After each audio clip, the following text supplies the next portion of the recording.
My name's Trevor Thompson. I'm the QEII National Trust rep for Wairarapa-Wellington, and this is my little blurb to help people identify and to propagate some of our New Zealand native mistletoes.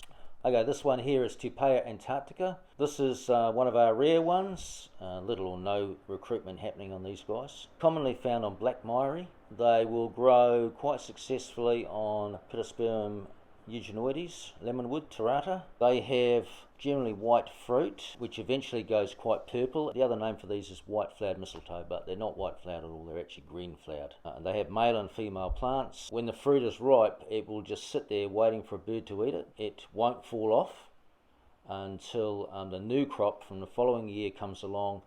It's got its own specific planting technique, and it has its own specific host, but it is not too difficult to get going. Now the planting instructions on this one, same as the Eliostylus, and you hold the fruit between your fingers and give it a squeeze, and the skin will stay in your fingers and the actual seed with the pulp around it will pop out. Put that in your mouth, get some digestive juices on it. The best native plant to plant it on for ease of success is Pittosporum eugeneoides, lemonwood, terata. Look for those outer branches, right towards the end of the branch, place it in the fork of those branches and it will be tacky and it will stick and glue itself in there. You need to make sure it's not a windy day, it's not raining, because it will become dislodged.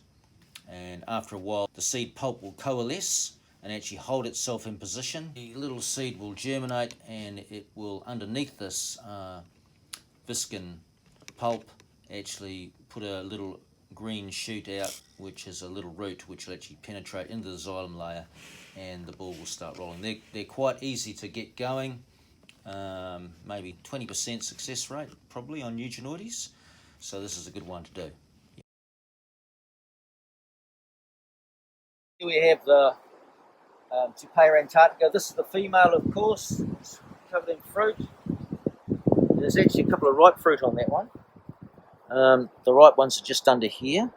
See, they're just surrounded by unripe fruit, but there's just a couple of ones that are ripening off now. And this is the male plant over here. No fruit, of course.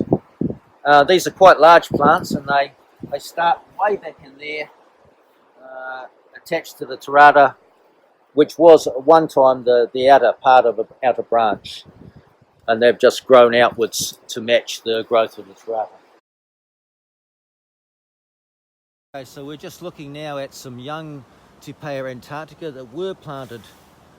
They were planted like way out here, but this is where they are now. Can you see that? One there and one there. So that plant there is probably 2.5 years old, and it will grow outwards to match the growth on these. I've actually trimmed these off so it gets plenty of light, but so those are young plants, young Tupeia Antartica.